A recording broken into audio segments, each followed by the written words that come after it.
And when they went to the Queen to tell her her subjects had no bread, do you know what she said? Let them eat cake. Who took the bomb? We're getting screwed, man. Every time we turn around, we're getting screwed. Oh, the revolution's going to be through podcasting for sure. That's the only way we talk. It's the little guys that take the brunt of everything. It's got to stop. Peasants, man. We're just peasants. Every one of us. You watch those old movies, you see the peasants in the background with the kings and queens walking around. We're those people. We're those people.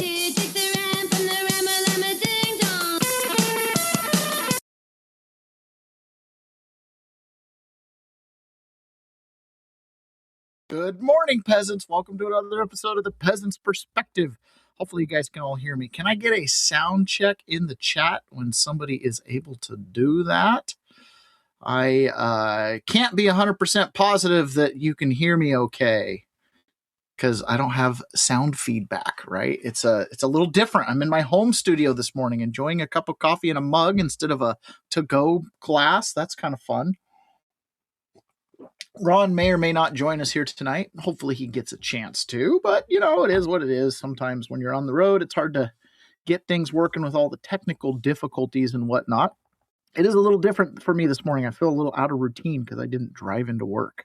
I didn't drive into the office. I didn't drive in to see Ron. I had one of the best commutes ever today. I had the 1 minute commute down the stairs. So that's pretty nice. Okay, I still feel like something isn't quite going right here. Looks like we're connected everywhere. Looks like we're doing okay. Looks like we're doing okay. We just haven't had anybody pop in the chats yet, which happens sometimes. It happens sometimes when we change things up just a little bit. I wish Ron could pop in. All right. Okay, well, we'll go ahead and get started with the simultaneous sip because I know that's why you guys try to show up bright and early in the morning. It's for the simultaneous sip. Tomaste says, I'm here, I can hear you. Thank you, Tomaste. Good, I'm glad we got it. I've decided that I am going to be shaving my beard. Not shaving it, but trimming it down to, 5 o'clock shadowy. And so I've been playing with it because I've got a hair thing. I like to play with my hair. All right, I know why you're here for the simultaneous sip. And all you need for that is a cup or a mug or a glass, a tankard, a chalice, a stein, a canteen, jug, or flask, a vessel of any kind. Fill it with your favorite liquid. I like coffee. And join me now for the unparalleled pleasure of the dopamine hit of the day, the thing that makes everything better, the simultaneous sip. And it starts right now.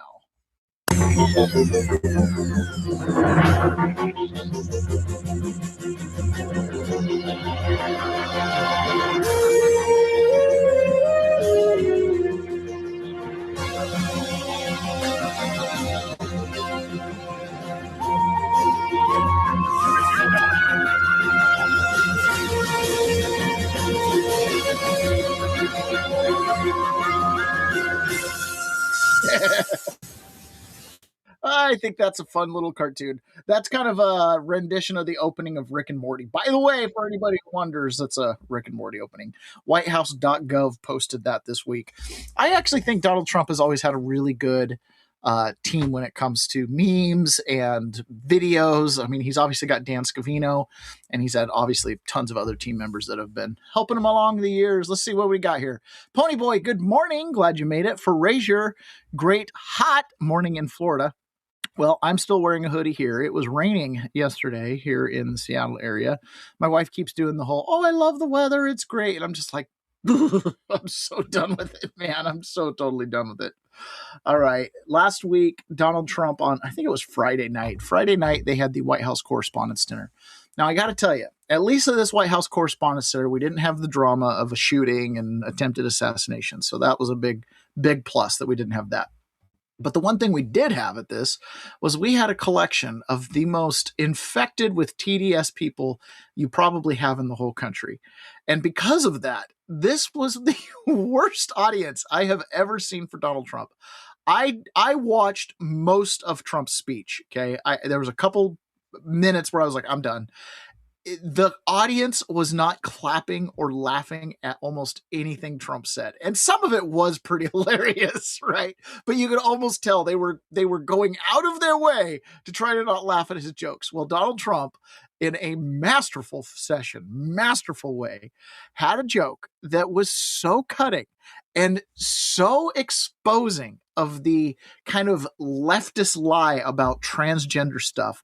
He made fun of Caitlin Collins from CNN and compared her to Dylan Mulvaney. This is freaking hilarious. So here he is at the dinner. Learned a lesson, but I want to personally congratulate CNN's Caitlin Collins on receiving her award. It was all about me. It's a fake. She shouldn't get the award. It was a fake, but I didn't mind. I said, Caitlin, congratulations. But it was fake. There's no question about it. But she's a young, attractive woman. She never smiles. I said, Caitlin, do you have a smile? Smile. You have a nice position. You're at CNN Fake News. You should be a happy person. So smile, Caitlin. Just smile. But we attack, and I thought Caitlin had really made it big with a major new sponsorship, but then I informed her that it wasn't her on the Bud Light can. It was Dylan Mulvaney. And Dylan learned a lesson, but I want to personally congratulate Dylan Mulvaney. So some of you might remember who Dylan Mulvaney is, right? This is Dylan Mulvaney right here. This is, she was on the Bud Light, she, whatever, right, was on the Bud Light commercials and is transgender. So there's Caitlin Collins, there's Dylan Mulvaney. So CNN during the live tweeting, you know, they've got they're broadcasting and then they've got live tweets. They were defending Caitlin Collins doesn't look anything like Dylan Mulvaney. The problem is, it's not that they don't look alike. It's that Dylan Mulvaney is a man. That's the problem. But they can't acknowledge that she's a man and that's why the joke is offensive, because she's a woman and she's allegedly a pretty woman. So why would it be a problem if you look like a pretty woman? So this really, like, the commentary around this has been really quite hilarious. You know, you've got things like this meme here. Let me share with you guys.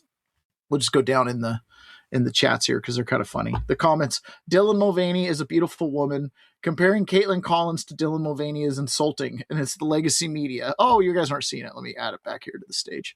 Right, there's the legacy media. Go down. The memes. Trump always points out their stupidity, like when he asked Congress to stand up if they believed U.S. citizens were the first priority before illegals and all Democrats remained seated. Yeah, Tomaste says, oof, trapped. Exactly. Intention matters. The intention was to insult her. Even accepting the main idea that trans men are in fact men, calling a man a woman is not an insult per se. It is the falsity and the intent behind the comment that is objectionable. Oh, you've always got people that are coming to, you know, whoever he defends aid. That ain't no woman, it's a man. Anyways, the comments are pretty hilarious. The fact of the matter is, the left is just crazy. So a joke like that, it doesn't even have to be funny. It's just exposing, right? It's one of those exposing. The rest of the Correspondents Dinner, for me, kind of take it or leave it. You know, he doesn't like Adam Schiff. He's got a fat head. Blah blah blah. A bunch of stuff like that. There was something else that happened yesterday that is pretty interesting. So we've got this lieutenant general in Hawaii that was arrested over the weekend, or was indicted. I don't know if arrested is the right word, but that was indicted. Got a new share screen. I don't have Ron here. He's my cheat code. He always does the sharing. Ron Cleaver did say good morning, and Carlitos, good morning, y'all. Glad you made it. And Carlito Tiffany, hello from YouTube. Glad you made it. All right, so Brandon Morello reports, indicted Hawaii Lieutenant Governor. I got to add it to the stage. All right, there we go. Hawaii Lieutenant Governor was indicted Friday on bribery-related charges after a months-long state investigation into a campaign finance scandal. She's accused of accepting campaign contributions, in 2022 while serving as a state lawmaker in exchange for securing funding for COVID-19 testing sites. And a grand jury returned a 12-count indictment that includes criminal conspiracy to commit bribery and falsifying candidate committee reports, amongst other charges. So this is the lieutenant governor in Hawaii has been indicted. That's pretty interesting in exchange for getting a COVID-19 testing site. Pray the Rosary says it's Monday again. Oh my goodness, today, and it's the 27th, which means this is the last week of the month of July, which means next month, August, which means we're in the last pretty much quarter of the year at that point. This year is flying by. Last year is flying by. One of the things that keeps kind of like last night, it shouldn't be a shock, right? Every now and then the topic of prison comes up. And last night I was like, prison is like, it's becoming far enough away that it's becoming far enough away that some of my walls about talking about it and feeling things about it have come down. And last night I was having one of those nights where I was remembering all the things that I've refused to remember. You know what I mean? Anyways, but I've been home longer than I was in. So it makes sense that some of that stuff is finally starting to work its way through, I guess you could say. All right. In a interesting thing that happened in Seattle yesterday, we had a weekend of Bedlam. So one of the things that was going on over in Seattle proper itself, the city itself, right in one of its most iconic spaces, the Space Needle over the weekend had some base jumpers that went and did some base jumping off of Seattle. So let me show you the clips of this. This is actually, in my opinion, pretty stunning. Having been here to the Space Needle and seen how they may have done this, it's pretty crazy. So these guys snuck up into the Space Needle. Music with it. So they jump up into the Space Needle, they climb up over the windows, and they took off jumping. Look at this. Crazy. So as you can imagine, this isn't exactly the most legal behavior for the Space Needle, right? This isn't like, oh, hey, let's go to the Space Needle and just casually jump off. Not really a thing, right? So apparently the base jump happened, as you can see there, and the police were on a hunt looking for the jumpers, right? Trying to figure out who they are. In addition to that, over the weekend, last night, there was a mass shooting at the Space Needle. They call this place Seattle Center, and there is a touristy stuff around the Space Needle. That's what's going on down there. A lot of touristy stuff. And at the Space Needle, there was a shooting last night.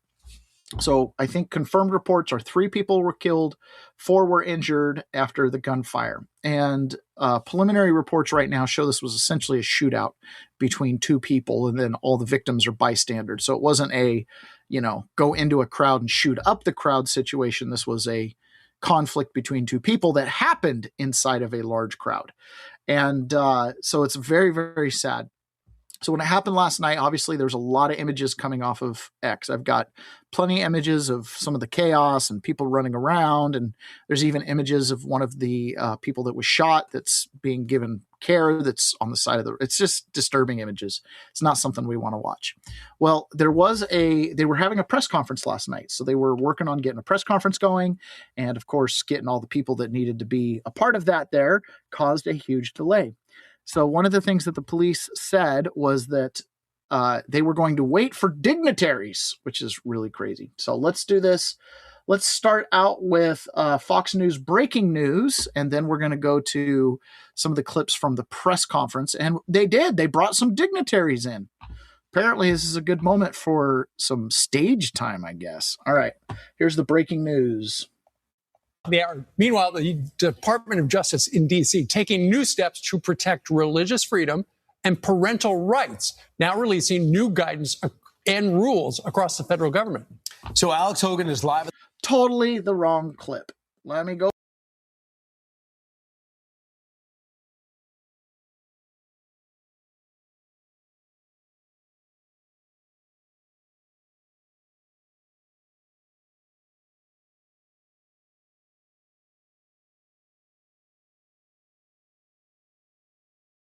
At least 3 people have been killed and 4 others hurt after a shooting at a festival in Seattle.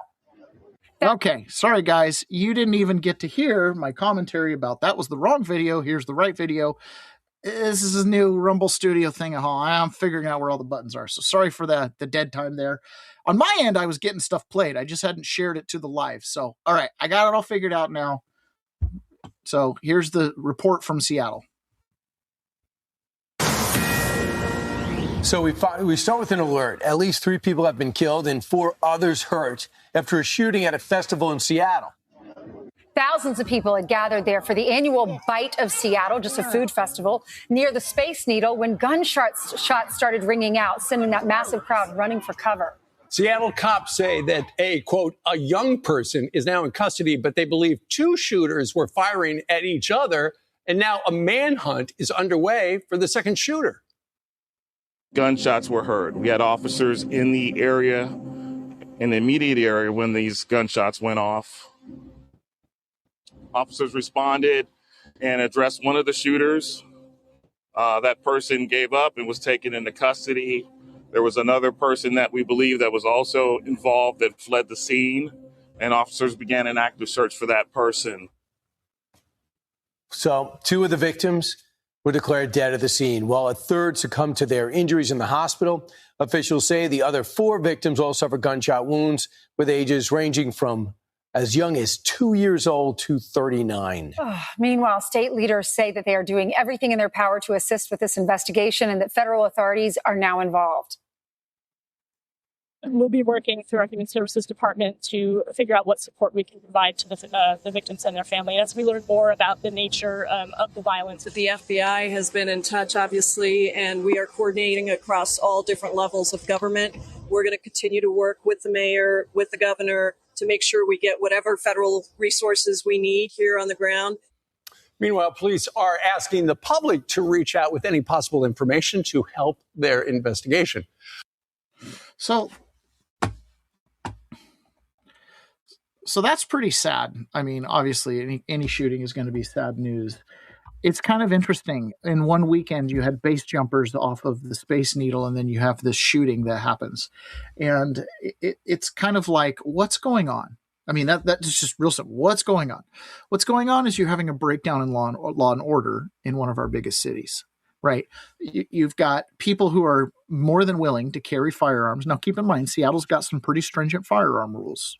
Okay, it's not as much as, say, places in New Jersey, but it's fairly stringent. City of Seattle does. So, you shouldn't just be walking into these big crowds with AR-15s, which is my understanding. One of these guns was either an AR-15 or an AK-47. But also just the fact that there's lack of law and order, that people think they can do that. It ranges the spectrum. People who think they can get away with jumping off the Space Needle, which, maybe I support that kind of free-loving Americana, break some rules, have some fun, put your life at risk, but nobody else kind of situation. Right? Yeah, maybe we have a certain tolerance for that kind of breakdown of law and order, but it leads to the other half. Right? When you don't enforce the rules, the little rules, then the big rules don't get enforced. All the way to jumping off the Space Needle, all of a sudden they're like, oh my gosh, let's go look for these people. And now they're looking for shooters as well. Ron Cleaver says, seems like a pretty large response for a simple shootout. So that was the interesting thing. The police chief, if you noticed in that response there, Kamala Jayapala, our representative to the U.S. Congress, was at this press conference in Seattle. Now, that is her area. That's her district. But the fact that she was in town and made it to this press conference for a normal shootout, and then we're getting federal assistance. It's a shootout. Here's the problem with it, right? So this is, let's see here. So this is police chief. I got to get all this stuff shared here. So this is the police chief in Seattle, and this is the second major thing that has happened where the police chief has not been there. So this is Seattle Police Chief Shun Barnes was missing in action after the shooting at the Space Needle tonight. He understandably stumbled when asked where he was and if he had a home in Seattle before finally acknowledging that he would be back in town on Monday. This is the second time that he's been out of town during a major incident. According to the Associated Press, his family's primary residence is in the Chicago area. Barnes' wife and children remain in Illinois during his tenure as Madison, Wisconsin's police chief, where he rented an apartment in Madison. So the police chief from Madison, Wisconsin, his family currently lives in Illinois, is commuting to work in Seattle as the police chief. Yes, you understood that correctly. Again, this has become a political position rather than an actual law enforcement position. That's what's going on there. So Ari Hoffman, in my opinion, gave a much better breakdown on what was going on than even Fox News did. So let's just he's obviously a local news radio host, has, good connections on the ground. So let's take a listen to this summary here. Again, this is another thing, one of those things. If you live in Chicago, news of a shootout, not the biggest deal. If you live in, Memphis, Tennessee, the last couple of years, news of a shootout, not the biggest deal. But in Seattle, it is a big deal, like whereas Chicago has 300, 400-ish homicides per year, Seattle has 10, 15, 20. That's it. So it's not that common. And especially to have these public shootouts like this, it's not that common. What's happening in Seattle over the last 12 to 24 months with the shootouts on Aurora Avenue, again, North Seattle. This is just north of where the Space Needle is. I mean, 5 minutes north and you're in the Aurora Avenue area. And then you've got what's going on around the Space Needle. The whole city is just in utter disrepair right now. Well, I needed a place to recharge my cell phone, so I ran back to KVI and was able to get in my studio real fast. If you're just joining us, here's the update on what happened at Seattle Center today. Earlier today, there was a shooting at Bite of Seattle, which is a big music and food festival. It's an annual festival here in Seattle. As with most Seattle Center events, there were no metal detectors or meaningful security at any of the main entrances. There was security on the premises, but there was nothing to check anybody as they were coming in and out, no bags, as with most Seattle Center events. 3 people are now confirmed dead. 4 people are injured, including a 2-year-old boy. 1 suspect is in custody. The police are searching for a second suspect, but they claim there is no threat to the public. Bob Ferguson, Pramila Jayapal, Katie Wilson were all at this presser, which was delayed by over an hour. That's close to 5 hours before anybody issued an official notice for the presser, an official presser for the media, which is insane. And I wonder if that was because they were trying to get all the quote-unquote dignitaries down there because they all wanted their time in front of the camera. More on this as it develops, and we'll definitely have more for you tomorrow on the Ari Hoffman Show from 3 to 6 p.m. right here on Talk Radio 570K. So that news is probably going to dominate the local airwaves for the next couple of days, which is totally acceptable. I mean, we've got to get to the bottom of that stuff. It's a big deal, no doubt about it. So, okay, we got one other thing. Not one other. We got a couple more things we're going to talk about today. I'm missing my partner, Ron. I think he's listening. He says, these happen every day on Aurora Avenue. That is a north and south running road in North Seattle and runs right into downtown Seattle, basically. But yeah, Aurora Avenue, it's crazy. I did a project over there right on 4th Avenue, which intersects with Aurora Avenue right next to the Lowe's. And I have never been anywhere in my life where I've seen so many open air prostitutes at 10 a.m. on a Tuesday morning. Let's put it that way. On a Tuesday morning, I'd drive into the Lowe's parking lot to get lumber, and driving in the parking lot and driving out the parking lot, there was a gaggle of women on the sidewalks, trying to solicit every guy in and every guy out. And it was pretty interesting.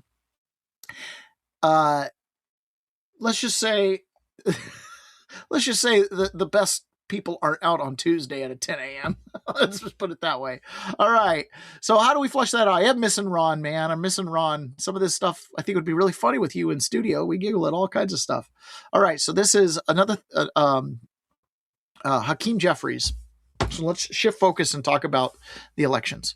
We are definitely getting to a point now. We're coming up on the August recess in the Senate. You've got the Clarity Act that needs to be passed. You've got the Save America Act that needs to be passed. The Democrats are preparing to do another government shutdown, so they're trying to do some type of funding/reconciliation bill, and they're trying to attach the Clarity Act to it. So there's a lot of stuff that's got to happen here and then the next week and a half before they break for the August recess. There's starting to be a little bit of momentum on the Republican side of the Senate caucus to the Senate conference to delay the August recess in order to get some of these bills passed. So Hakeem Jeffries was on CNN. Now, remember last week, everything kind of changed from Trump's press conference where he presented evidence of election fraud, or at least right after the press conference. Then there started to be the media had to now swallow and digest this. So in the day after, it was more lies. We didn't broadcast it. We got to fact check this. Then it was okay. There was a little bit of admission. Maybe there was a little bit of China meddling. And then we have the release from New Jersey, where we now know there's 6,600 illegals on the voter registration and on the voter rolls. We found out that they called 75,000 illegals to jury duty. At least 400 illegals voted. So we're starting to kind of, the dam is cracking. They can no longer say there's no evidence. Now they have to say there is evidence, and what are you going to do about it? So Hakeem Jeffries was on CNN, and Dana Bash, who's one of these, in my opinion, kind of, deep state plotters, asked him, hey, now that we know for a fact there was voter fraud, what are you going to do about it? Your next door neighbor, New Jersey, just disclosed that 6,600 non-citizens were mistakenly registered to vote there from 2023 to 2024. 400 of them actually voted in elections since then. It is a small number compared to the 7 million voters in New Jersey, and there's no evidence that swayed any election. But this is one of the most significant disclosures of non-citizen registration. Now, Democrats have repeatedly said that non-citizen voting doesn't happen. It happened. Is this a problem? I think that I continue to have confidence in state and local authorities in making sure that there's going to be a free and fair election in November. And if modest or minor challenges emerge, such as the one that was disclosed voluntarily by the authorities in New Jersey, that it is immediately corrected. And that's what I expect will continue to happen.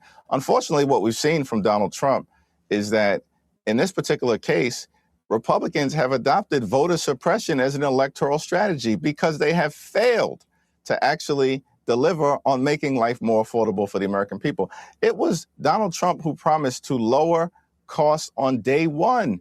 But we know that costs haven't gone down in this country. Costs have gone up. It was Donald Trump, I believe, who said that he was elected not to start wars, endless wars in the Middle East, but to stop them, and then turned around and has gotten us involved in this reckless war of choice in Iran that has skyrocketed gas prices on the American people. By the way, it was Donald Trump who said they were going to love and cherish Medicaid, and then Republicans enacted the largest cut to Medicaid in American history, ripping health care away from more than 14 million Americans. They have nothing to run on. We're going to run on fighting for an affordable America. They have nothing to run on. So total act of deflection there, right? Obviously get asked about the election. He goes into, well, Donald Trump's not keeping his campaign promises, blah, blah, blah. But notice how she said, Democrats have long said that there was no evidence of illegals voting, but that's not true. That sentence right there, right, is a significant crack in their armor. Anybody who's like deflecting on wanting to get to the bottom of the voter fraud clearly has some motive to keep things in their status quo, of which more and more of the zeitgeist, 65% of Americans think there's something wrong with the electoral system. It's a big, big deal. John Atakis says, don't look at the issue, look over here there instead. Exactly, right? Exactly. Ron Cleaver, why don't the Dems ever just deflect and say it is the other party's fault and benefits? Instead, they have been clinging to it's not happening. Yeah, exactly. Don't believe your lying eyes. Don't believe your lying eyes. So Ted Kennedy's dead. Not Ted Kennedy. Senator John Kennedy was on Face the Nation, and there's two clips from this Face the Nation that we want to watch together. John Kennedy did a really good job on here. He's getting asked about the Save America Act, and he's being asked by Margaret Brennan about John Thune and kind of the process. So let's listen to these two clips, because I think he gives us some good insights as to where we're actually sitting in the Senate on getting this thing done. And the answer is it's stalled. Maybe take a few extra days. Look, I mean no disrespect. I love John Thune. He's my leader. He's got a big brain. He's better looking than me. But I think he's just being too cautious. He wants to spend the rest of our time talking with Senator Schumer about shutting down government. And the Graham Plattner wing of the party his party's not going to let Schumer agree with us. They already want to give Schumer a bathrobe, a popsicle, and an early bedtime and have him retire. I don't think Chuck can agree with us. I think he's going to shut down government. I want to go back. You just said you wanted to move forward on what the House just started the process on. That would be a party line. that would be a party line vote. That would be Republicans jamming this thing through.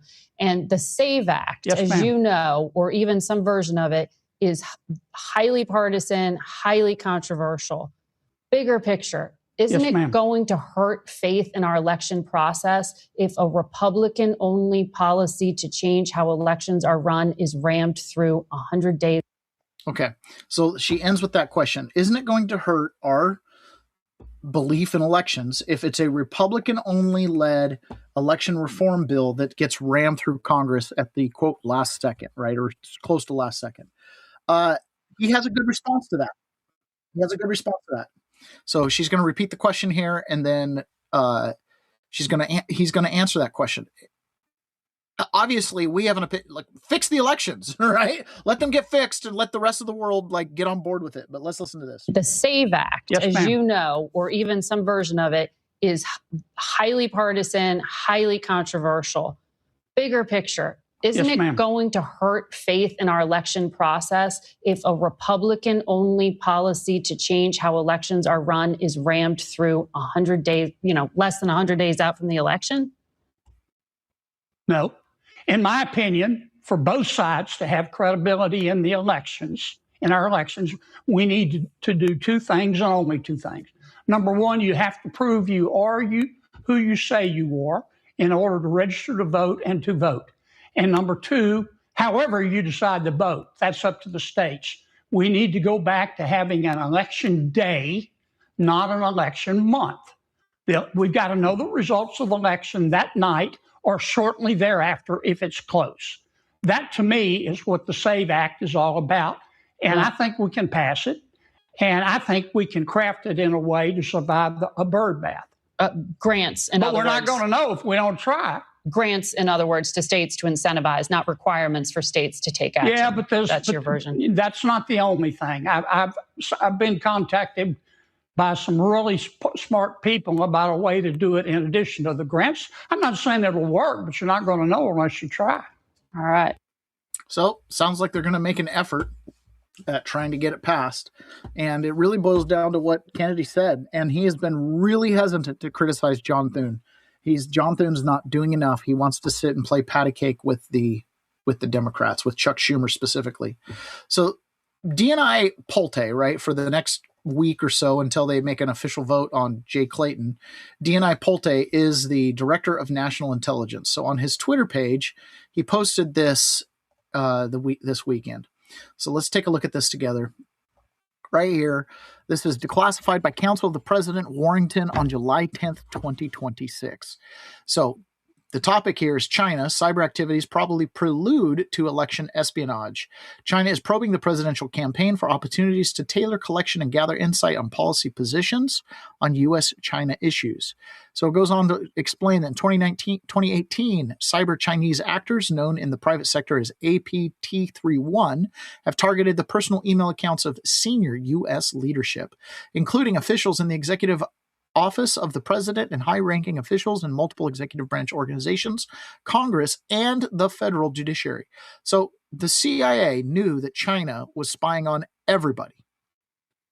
In 2017, a separate blank has worked with the blank to enable more stealthy operations by identifying email addresses of high-level U.S. officials, then requesting that blank obtain it or crack the passwords for targeted accounts blank.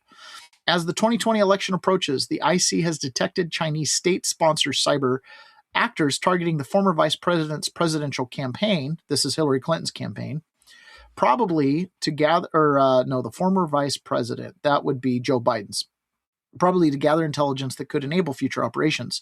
The first instance this election cycle that we have seen them directly targeting a U.S. presidential campaign. China has also conducted cyber espionage against other U.S. election-related entities. The IC assesses that China does not currently intend to covertly interfere. So they're saying they didn't want to interfere to try to sway the outcome of the election, although this activity could enable such operations if Beijing made the decision to do so. As of April 20th, APT31 actors had sent spear phishing emails containing tracking links to the Gmail accounts of staffers associated with the presidential campaign of blank.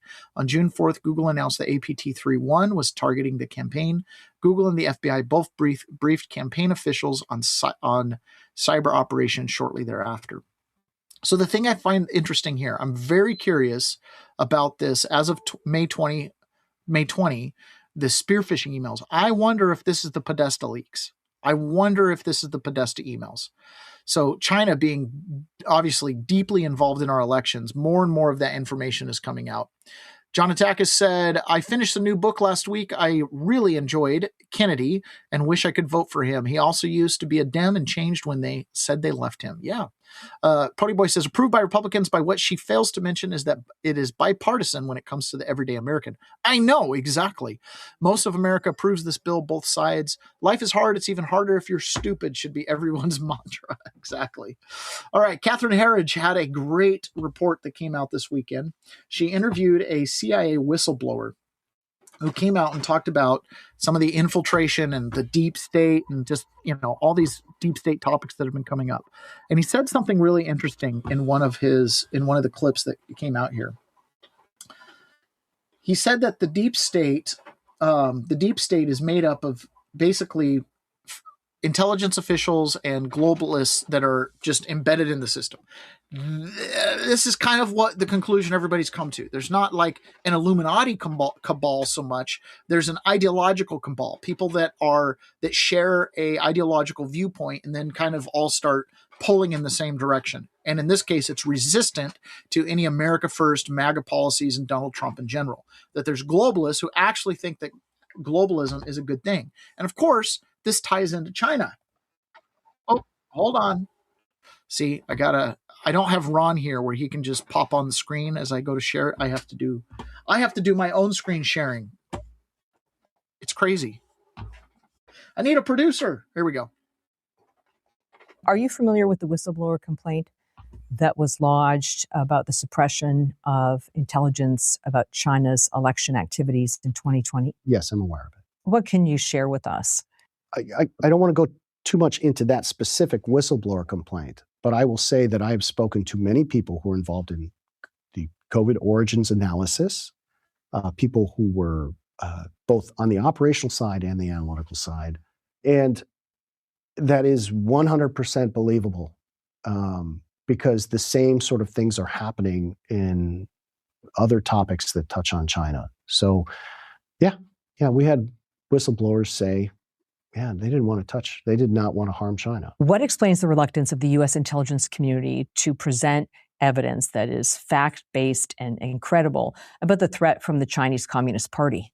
They're worried that, President Trump might do something crazy that upsets, what we have decided is how the world should work. And frankly, we got globalists working inside the IC. And last I checked, we work for America. We're not here to ensure that NATO gets their funding or the UN is supported or the WHO can help us with our pandemic response. There are quite a few people who are more than willing to say, hey, listen, this globalist thing is a good thing. So you had that. I think there was probably, based on what we're seeing with regard to former President Biden's family, there were a whole lot of ties to China. So she says, former President Biden's family had a whole lot of ties to China. Duh. This is the whole Hunter Biden laptop, CEFC, flying over on Air Force 2 to go visit with the Chinese official, the effing spy chief of China is my business partner kind of stuff. Like, we know that, right? But the IC was intentionally covering this up from Donald Trump or anybody else that could have done anything about that kind of blackmail. And obviously, in my opinion, it's because the entire Democrat Party is kind of under the thumb of the communists, right? They're under the thumb of the communists. When you think about what's going on with the Democrat Party and the far left are completely and totally given over to communism, socialism, collectivism, that whole thing. The traditional Democrat, the blue dog Democrat, union worker, they're still very patriotic, love America, still talk about capitalism and the free market. We just got to take care of the orphans and the widows. It's great, right? So The Democrat Party, though, has been totally captured and influenced by China. Not only do they have influence over the president, but they have influence over all kinds of party members. And I would venture to say, without exception, every single Democrat that's running under the banner of Democrat Socialists of America kind of thing, they're all sympathetic with communist China. Mark Halperin on his podcast was talking about if you were to sit down with Chuck Schumer or some of the other, Hakeem Jeffries, and you were to ask them off the record about the state of the Democrat Party, they would tell you it's in shambles. I think this is important for us to hear because while there is a deep state, and while they have incredible amounts of power, they're losing the plausible believability. They're losing the ability to just be like, well, we're 50% plus one, and this is what America wants, that we can rule by consensus. Nothing is so clear as the Save America Act, when the Democrat Party, even when their own party 75% supports citizen proof to vote, they won't pass it. Why is that? It's because they're completely captured by that far left. All right, here's Mark Halpin explaining, what that looks like to these politicians off the record versus on the record. Chuck Schumer and Hakeem Jeffries out to dinner and said, what do you feel? How do you feel about having these socialist nominees? They would say, off the record, Mark? And I'd say yes. And they'd say, this is an effing disaster. We're going to have to play dodgeball the entire time for the next 100 days to try not to let these socialists and alleged communists kill our chances from coast to coast. Publicly, what they say is homina, homina, homina. They don't want to engage. In fact, very few Democrats, with Senator Fetterman's a small exception, James Carville, very few Democrats are willing to speak out and say, this is a disaster. And here's someone who did. Rahm Emanuel. Rahm, I'm still at 0 in New Hampshire, even though I biked across the state. Emanuel has been touted as the sister soldier, the truth teller, the guy who's going to fight for the nomination by calling out the extremes in his own party. And occasionally he does, but he does it in a cutesy way. He'll say, we need to be talking about the classroom, not the bathroom, blah, blah, blah. Well, today, ladies and gentlemen, he ripped off the Band-Aid and opened the kimono in one fell swoop in a Wall Street Journal op-ed piece where he is a columnist. Rahm Emanuel says this: the Bernie bros could spoil Democrats' midterms. Republicans will make even moderate opponents answer for the radical views of DSA candidates. Mr. Emanuel, a former mayor of Chicago, a former White House chief of staff, a former ambassador to Japan, and a former very successful chair of the DCCC, writes this: it was socialists who led the charge to defund the police, open the borders, abolish prisons, release violent criminals onto the streets, and degrade the flag. I think he means denigrate the flag, and I'm sorry no one edits his piece. Degrade the flag means denigrate. We know these are electoral losers. In 2020, after protesters chanted to defund the police, Joe Biden was swept into office without coattails. After Mr. Biden instituted an open border policy, we lost control of the House in 2022 and the White House and Senate in 2024. Kevin, what impact going forward will Mr. Emanuel's op-ed piece have on the Democrats grappling with the socialists in your midst? Well, if you want to, fire a shot across the Bernie bro bow of a ship, it's certainly in the pages of the Wall Street Journal, which I'm sure all of them will subscribe to and will read. But it's a cautionary tale. Again, everything that Rahm is doing is through the lens of 2028. He sees this lane potentially as this truth teller. The piece she talks about at length managing the DCCC when we successfully flipped, dozens upon dozens of seats. But again, I subscribe to the old adage, and we talked about this online, just win, baby. These folks, if you need to run against the party and leadership, do it. I want to take exception with what you just said. I think if Rahm was 100% sure he's not running for president, he'd still believe this, and I think he'd still say it. So while you're right that this is part of his calculation, Larry, if let's say Chuck Schumer and Hakeem Jeffries read the op-ed piece, they say, you know what? Rahm's right. We can't stay silent about this. Would it be in their interest to be as outspoken as Rahm is in this piece and say, we don't stand for what these people stand for? Maybe not say kick him out of the party, but say we repudiate openly these people. These are not people whose views match up with our Democratic Party. Mark Halperin, I want to believe it would be in their interest. And at the very least, maybe I'm naive, it would be in America's interest. It would be in our Constitution's interest, because they're about to allow members of the Democrat Socialists of America to take a seat in Congress and swear to protect and defend the Constitution that their party. We're not. The voters are. The voters are in these districts. But what would be the downside of doing it? For instance, I'll ask you both: Would progressives who give millions, tens of millions of dollars to candidates stop giving? Would they say, "Screw you, Chuck Schumer and Hakeem Jeffries, we're not going to support your candidates because you're repudiating yours"? No, they wouldn't. Unless you think Hakeem Jeffries is going to ride a blue wave with a 20-seat advantage, those DSA candidates will be the difference in whether he holds that gavel or not. And if he alienates and pisses them off right now, they're going to be there. They're going to win. They're in deep blue districts. So he's got to keep them on their side so that he can keep the gavel. Otherwise, you know, what you saw with Kevin McCarthy will be a Disney movie compared to what you're seeing with Kevin. That is an incredible amount of insight, because you've got a Republican consultant, a left-wing consultant, Mark Halpern, who kind of seems to play the middle there, right? The Democrats, the mainstream Democrats, the Hakeem Jeffries, the Chuck Schumers, they could care less about the socialists, but they can't get or even get close to a majority without them winning. But they're going to get hammered in the districts where they're running normal, traditional Democrats. You know, they're going to get hammered in these like split districts, in a deep blue district, whatever, you know, run whoever you want out there in hippie New Hampshire. But everywhere else, you know, how are you going to win a St. Louis, or how are you going to win a Clallam County, Washington, right? If you've got a hardcore socialist in there, that's going to, and they need that seat. Right. So they're going to be in a real pickle here. And it's obvious, right? For anybody who loves America, for anybody who just thinks common sense, basic stuff, the stuff that we almost get tired of talking about. How is it possibly that we'd be talking about boys and girls bathrooms again today?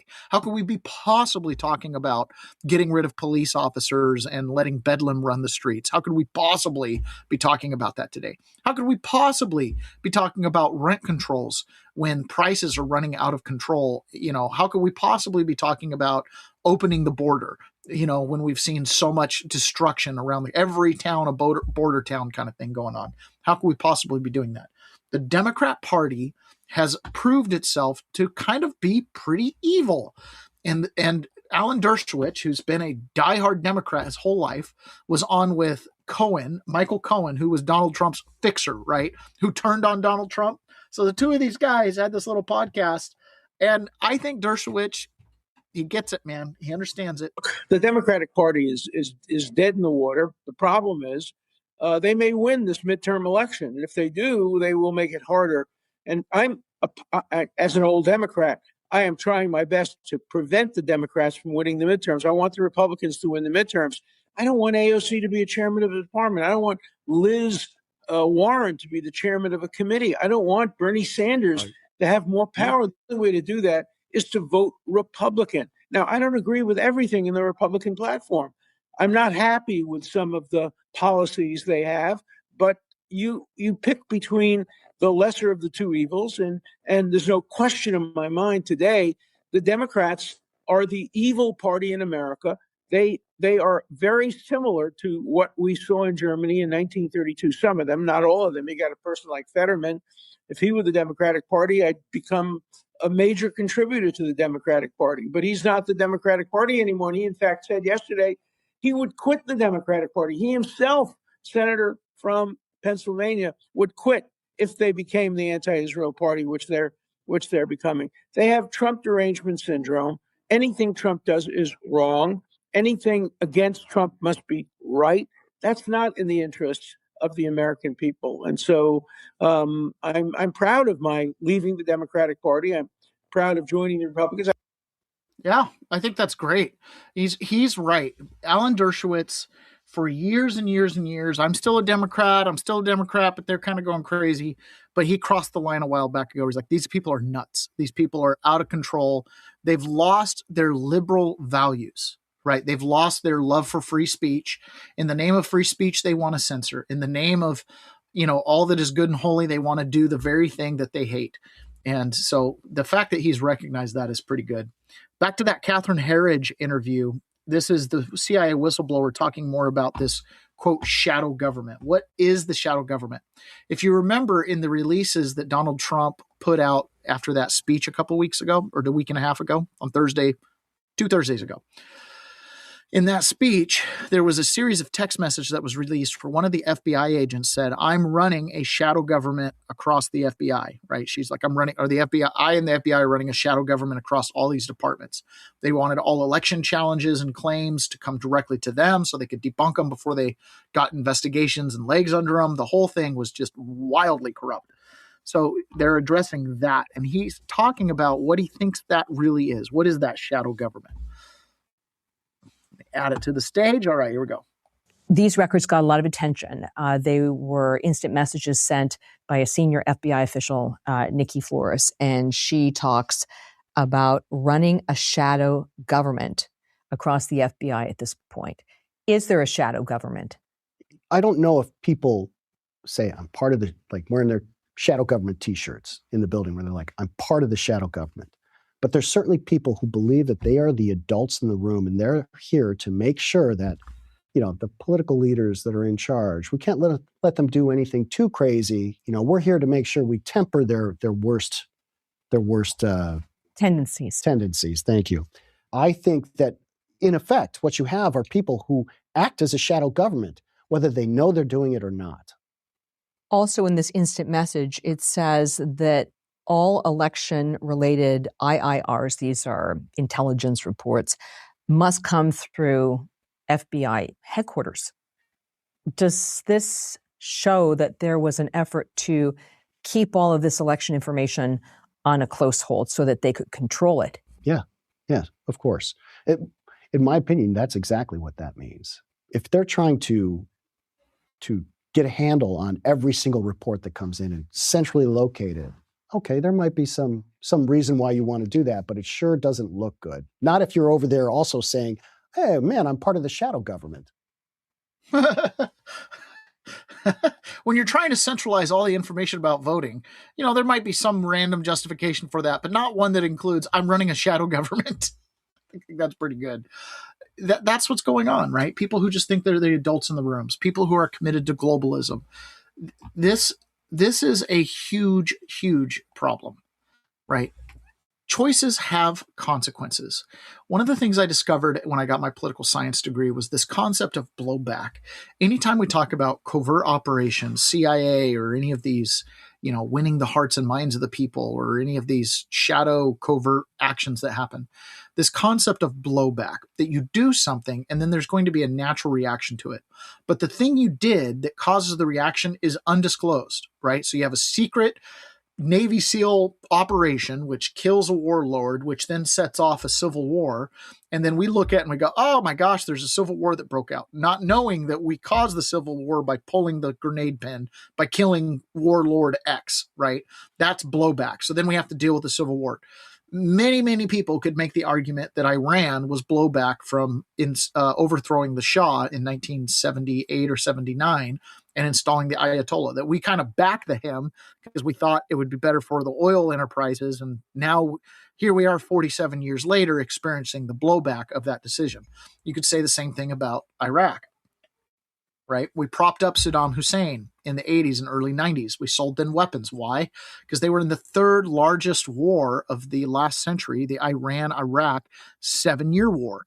For 7 years, Iran and Iraq were blowing the crap out of each other, and we supported Iraq in that conflict, and the Russians supported Iran. It was one of the Cold War proxy conflicts that happened right after Vietnam. Again, right, we're fighting this collectivism in the name of capitalism. Same thing that happened in Vietnam. Same thing that got us involved in South America. Ronald Reagan's ABC, anything but communist. They would prop up a far-right dictator that did all of the same things that the authoritarian dictator communists would do, but they would do it in the name of capital, you know, in the name of something other than communism, and we would support them. So we had a lot of blowback from that. An incredible amount of blowback. You can trace a lot of the conflicts we've had around the world, the little skirmishes, you can trace a lot of it back to blowback. With Iran, I'm extremely concerned about not only is this a product of blowback, we're having to deal with 47 years of blowback, but on top of that, there's always the potential that we have blowback into the future. So if this war doesn't get settled appropriately, we're probably going to face some blowback. We have the same thing with Iraq. We have the same thing with Syria. What's going to be the blowback of toppling Syria, right? Having Assad get toppled. What's going to be the blowback of putting in an al-Qaeda leader as the president of Syria? What's going to be the blowback? What's that going to look like in 15 or 20 years? When I think about Lindsey Graham, and I think about the legacy that he and the other neocons made on both sides of the aisle, the right and the left, they have, with consistency, wanted to use military might over and over and over again, whether it was in Iraq, whether it was in Afghanistan, whether it was threatening Russia, right? Their desire to use the military and the military industrial complex to put the war industrial complex to work has been stunning to me. It is one of the reasons why many, many MAGA people that are more leaning on the anti-war side of the spectrum despise Lindsey Graham. We despise John McCain. We despise these guys. Even though they're Republican and even though they usually vote on our ticket, we despise the way they go about it. This is a little video clip. Apparently, Lindsey Graham had a film crew following him around. They probably regularly have people filming things. But when we announced the opening of this recent campaign in Iran, is it Epic Fury? Lindsey Graham was being filmed. And I wanted to play this. I'm not 100% sure what to think of it. Okay, I'm not 100% sure what to think of it. So I want to play it with you guys, and then I want to discuss it. Virtually everything they have has been knocked out now. Their missile count is going way down. Amazingly, Look what we've done here. I almost cried. Yeah. I mean, like, how long have we been pushing this? Well, you've been pushing this for years, right? Right. It's here. I talked to Trump this morning. Oh, he's jacked. Yeah. It's the best thing I've ever done. He loves blowing stuff up. So, there are a lot of people inside didn't want to do it. So I've had my challenges. But President Trump, when he gets into the zone, he listens, he asks good questions, no tweeting. He has done nothing. He hasn't tweeted much at all. No drama. He's been a great wartime president. I said last night that Trump and Bibi are like Roosevelt and Churchill. I mean, they're the right two guys to confront this evil. I don't know what to think about that clip. Trump and Bibi are like Winston Churchill and Franklin Roosevelt. Trump loves bombing things. Now, I can see Trump doing the locker. We're bombing them. I can see it.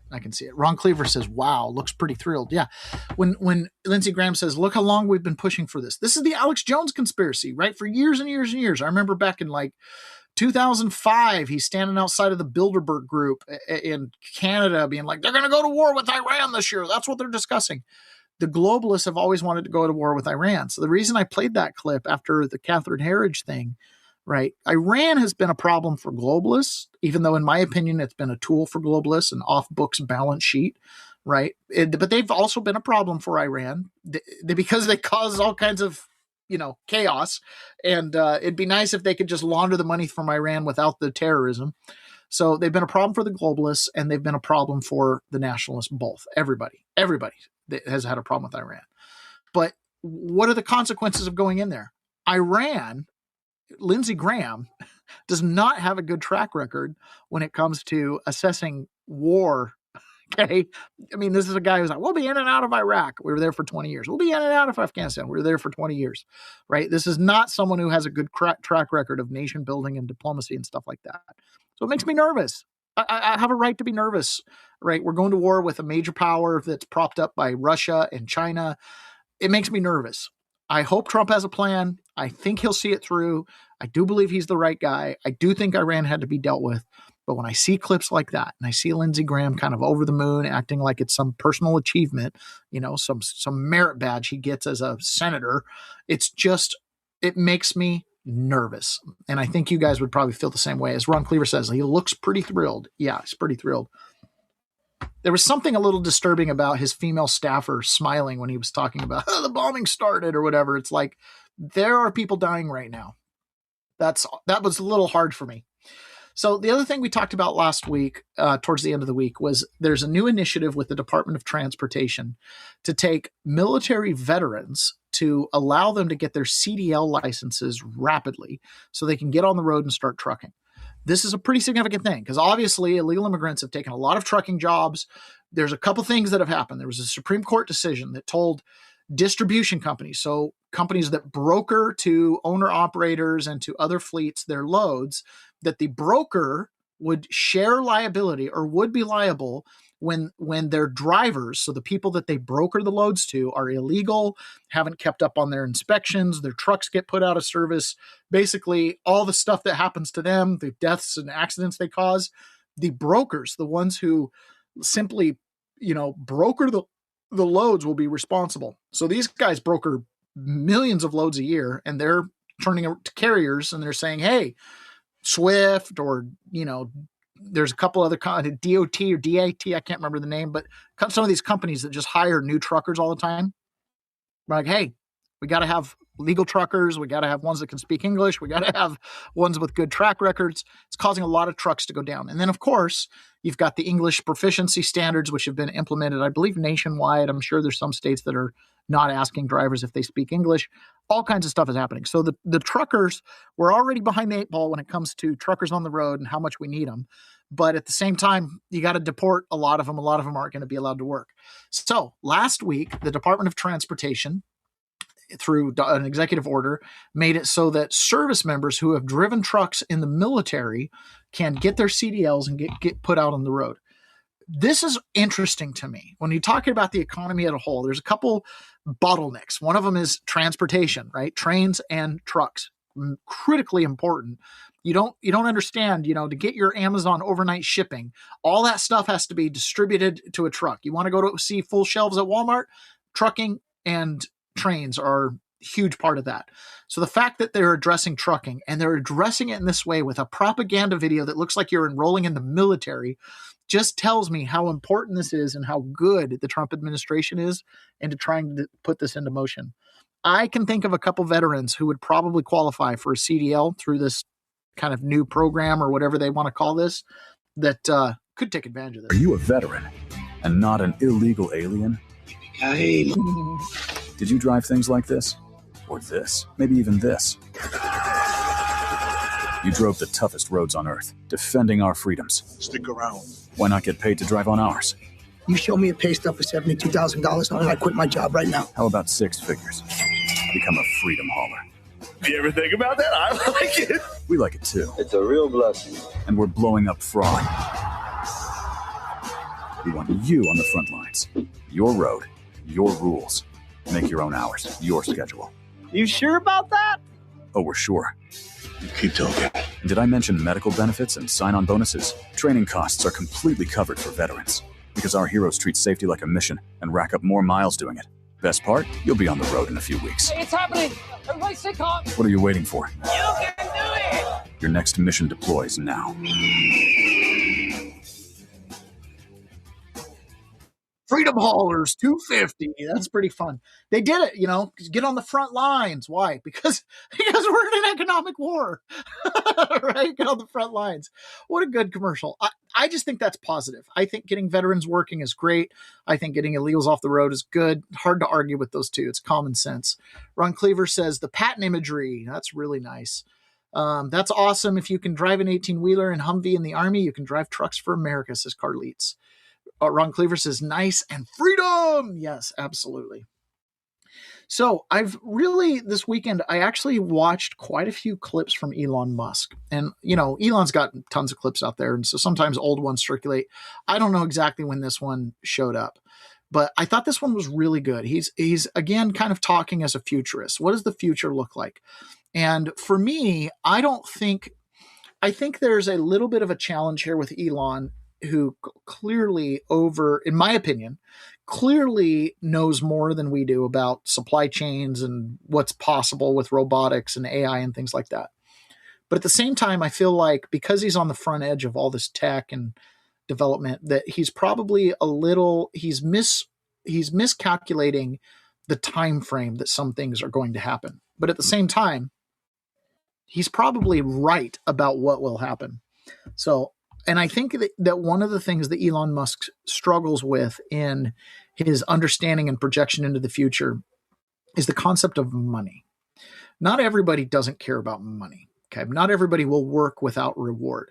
And so Elon believes that AI and robotics will bring in this wonderful age of abundance where we can just have everything we want. And I look at that a little bit different. I kind of take a kind of a founding father's perspective.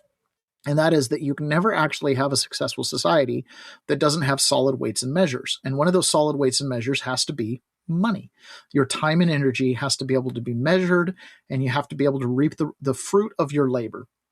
I think that is a principle that if you violate that principle in either a micro or a macroeconomic setting, you're setting yourself up for disaster. And that's what I worry about with Elon Musk, is that the human nature of needing incentives, needing rewards that manifests itself through money and the means of exchange that represents. I think that the short-sightedness of this idea that we can have total abundance that somehow will pick a good path. So let's listen to Elon here opine on the future of AI and robotics and what's possible. I call AI and robotics the supersonic tsunami. Yes. Which maybe is a little alarming.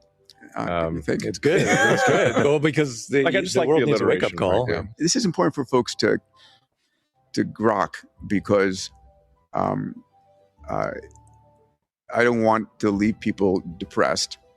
I want people to understand what's coming. So we're basically demonetizing everything. I mean, labor becomes the cost of CapEx and electricity. AI is basically intelligence available at a de minimis price. So you're able to produce almost anything. Things get down to basic costs of materials and electricity, right? So people can have whatever stuff they want, whatever services they need. It's not, when we say universal high income, it sounds like it's a tax and redistribute, but that's not the case. I think my best guess for how this will manifest is that prices will drop. Yeah. So as the efficiency of production or the provision of services drops, prices will drop. I mean, prices in dollar terms are the ratio between the output of goods and services and the money supply. Sure. So if your output of goods and services increases faster than the money supply, you will have deflation, or vice versa. So it's a good thing we're growing the money supply so quickly, then. Right. Exactly. Yes. That's why I can't let's not worry about growing the money supply. It won't matter because the output of goods and services actually will grow faster than the money supply. And I think we'll be in this, and this is a prediction I think some others have made, but I will add to it, which is that I think governments will actually be pushing to increase money supply, like faster. Yes, they won't be able to waste the money fast enough, which is saying something for government. But isn't it crazy how close those timelines just randomly worked out? I mean, at the rate, because we're expanding the national debt, not because we're anticipating AI. We were going to do that no matter what. Yes. And so it's like right on the edge of becoming Argentina. But yeah, it's right just, at the time that as AI the productivity is going to improve dramatically, and it is improving dramatically. I think we'll see. I think we may see high double-digit output of goods and services. We have to be a little careful about how economists measure things. Yes. Okay, so he says we have to be. So he says we have to be a little bit careful about how economists measure things. But to understand the basic of this, right? So you have your national debt, and then how do you pay the national debt? Well, you pay the interest on it. So you've got your GDP, which is your total growth. And the idea is that as your GDP grows, you make 2% more money per year. They try to print 2% more money, and so the dollar is always a dollar. But they never do that, right? Either the economy grows at 1.5% and they print 3.5% of money, or the economy grows at 4% and they present 7 or 10 or 9% enough money. So the ability of the money printer to outpace goods and services is it's static, like it's always the case. And it's my belief that the money supply always has to outpace goods and services because of debt. The companies producing the goods and services do it based on debt. And if prices come down, now they have to produce more to pay off the debt that they took to produce less. It can't happen. So when these guys opine, and again, these people think in terms of profitability. You want to make more money than you spend. When you're in government, you don't make any money. You just spend. And so if the government sees that the economy is growing at 7 or 8, or heaven forbid, what he says, double digits, 15%, that'd be great. Robots for everyone. They're going to print money. They're going to open the printer to try to keep costs rising, to keep debts falling. And so the idea that you're going to grow out of your debt, great. What's the reality of it? What's the supply shock to electricity to get there? What's the ability to get there with silicone and chips? What's the ability to get there with just, all these other factors that go into doing that? It looks really great to say you can do that. But then on top of that, even if you do enter the future, and he's talked about in other areas, universal high income, the treasury should just print the money. This goes against human nature. So this is where I now depart. Okay, maybe growth is possible. Maybe human productivity is possible. Perhaps with robot labor, the quality of life for even the poorest of the poor amongst us could raise substantially. I would much rather be broke and poor in 2026 than broke and poor in 1896. There's a big difference.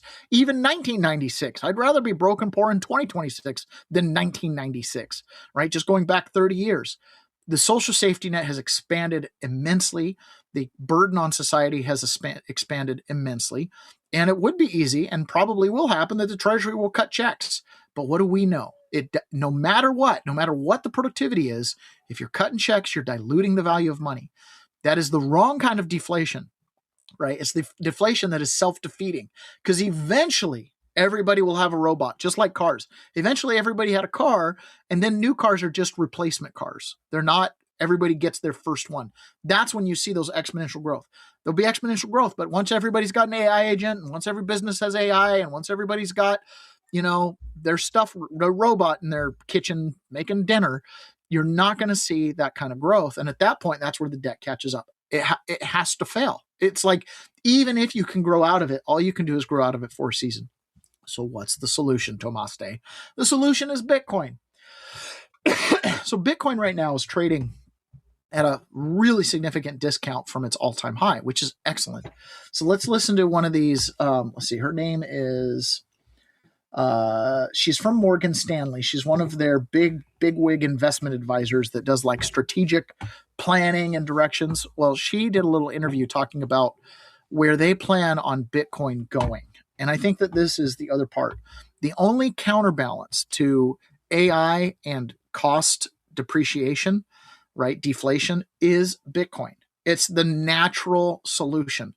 I believe Trump administration understands this. Obviously, Cynthia Lummis understands this. So it seems obvious to me. There's a lot of upside for little peasants to get involved. And there's a reason why all the big institutions are chomping at the bit to get the Clarity Act and get it passed as well, because there's a huge amount of upside in a real scarce money supply. Actually, asset allocation work is still relatively limited, and there's still many clients that don't have any exposure. So I think you're right there. There's still more to come. And I think, unfortunately, the environment, especially this year, it's been tough to add when you have so many other assets across your overall portfolio that have been performing so well. Yeah, we have not done too great. Yeah.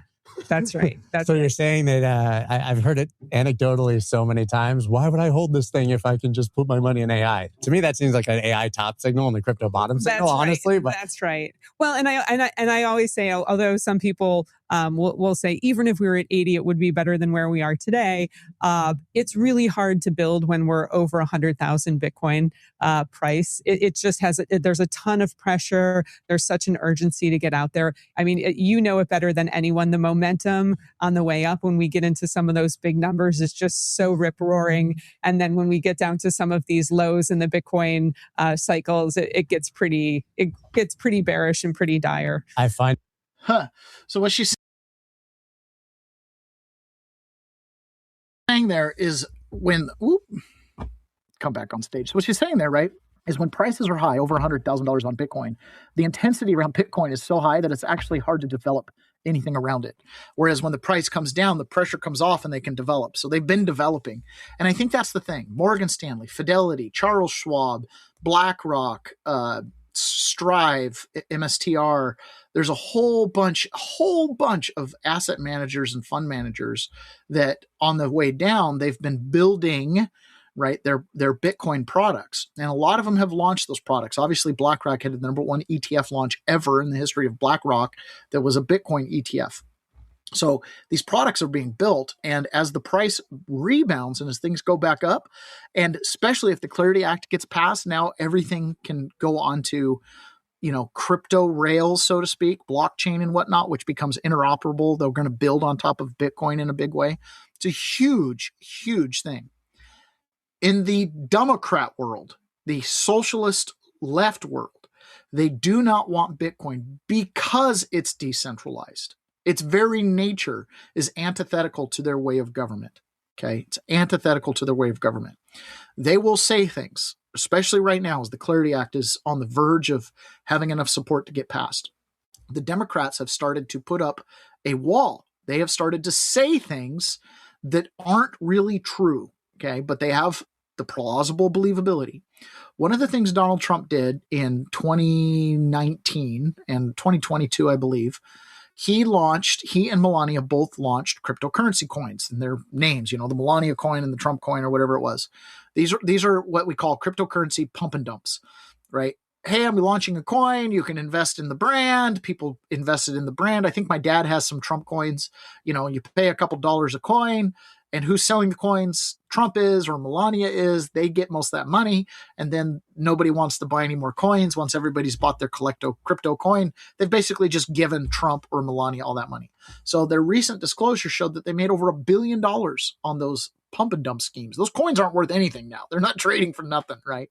And they're not even trying to be juice the values. There's nothing there. It was purely a pump and dump.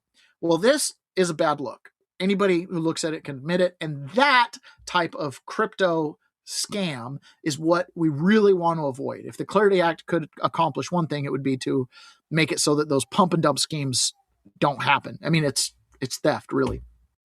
But this is becoming the new talking point. There's been a confusion between Bitcoin and cryptocurrencies, right? Again, we talk about this occasionally. They're two separate things. Cryptocurrencies are generally centralized. Even when they say they're not, they are. Then you've got Bitcoin, which is truly decentralized, right? No one can control it. Senator Chris Murphy, was talking about cryptocurrency and the Clarity Act. And the new talking point, again, in the anything but Trump, right? The resist Trump movement, anything that Trump has anything to do with is bad. So the Clarity Act was very close to having enough support to get passed. And then Trump's disclosures came out. And so now the talking point from the Democrats is Trump and the federal government cannot manage cryptocurrency. It has to be, and they can't be in charge of it. They can't have primary jurisdiction because Trump's a scam artist and the federal government, the DOJ, will never prosecute Trump. So they want the state's attorney generals to be able to prosecute crypto crimes, like digital asset crimes. The problem is this would open them up to prosecute across jurisdictions. A California attorney general could sue a Utah senator because of crypto holdings, the way they're trying to make where the enforcement happens. Trump has agreed to basically divest of all crypto and, do a whole bunch of stuff.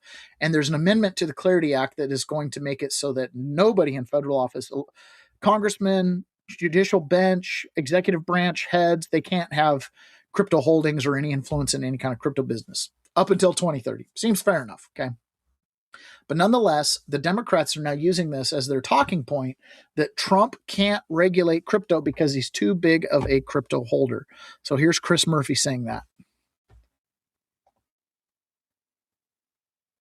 If the legislation allows the president to continue as a major player, and in some of these markets, the major player, while he also regulates the industry, that simple reality is fundamentally corrupt in and of itself, right? We should never allow a president to be a private sector actor in an industry that he regulates.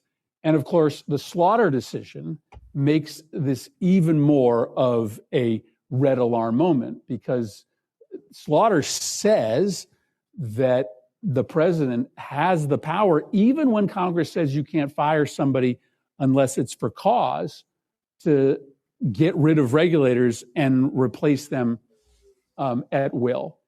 And so that allows the president, when a regulator looks like they're going to rule against his interests or potentially for the interests of a competitor, to fire that individual on the spot and put someone new in. But it is also unacceptable because of the fact that whether it's the SEC or the CFTC, he is essentially regulating himself. And that shouldn't be allowable in the United States of America. What's the problem with that? The problem with that is that would apply to any industry. If the president holds mortgages, oh, you can't regulate the industry where you make money. If the president's a real estate investor, oh, you can't regulate real estate. If the president owns an international business, oh, you can't regulate international business. That's the point of presidents and these people. They put their assets into a blind trust. Every president that I'm aware of since I've ever been alive has done that. They've put their assets in a blind trust so they don't have conflicts of interest. They obviously know what stocks they own. You're never going to stop that. But it's a faulty argument. The premise is wrong. That would apply to everything because the president regulates. And I understand what he's saying. Hey, the Slaughter decision, you can fire someone that's regulating you or your family. And my response to that is, well, I guess that's one of the decisions the people have to make when they elect their presidents, right? Are we willing to go with their version of business instead of whatever the opposition's is? Pretty interesting stuff. We'll leave this on a high note. Scott Bessent said something over the weekend that I think is excellent news. Again, take it where we can get it. The Trump administration, there's no doubt that they have made a significant effort to fight back government spending and fraud. They still spend more money than they did last year, but at least they're making more money. And when I say making more money, the Treasury is in receipt of funds. Where do they get their funds? Obviously, tax payments can come in. That contributes. Then you've also got tariffs. Tariffs also come into the coffers. Permit fees, licensing fees, all that kind of stuff, royalties. All of these things come into the Treasury. Scott Bessent announced that last month in June, they took in a huge amount of money and actually the federal government operated in the positive in the month of June. I think he's created a lot of leverage because he's created an A-B situation. He is able to go to the trading partners and say, look, I am happy to take in this tariff income if you don't want to negotiate. This is a high rate, but the U.S. is taking in massive amounts of tariff income. We had the first June budget surplus since 2015 last month. We reported it this month.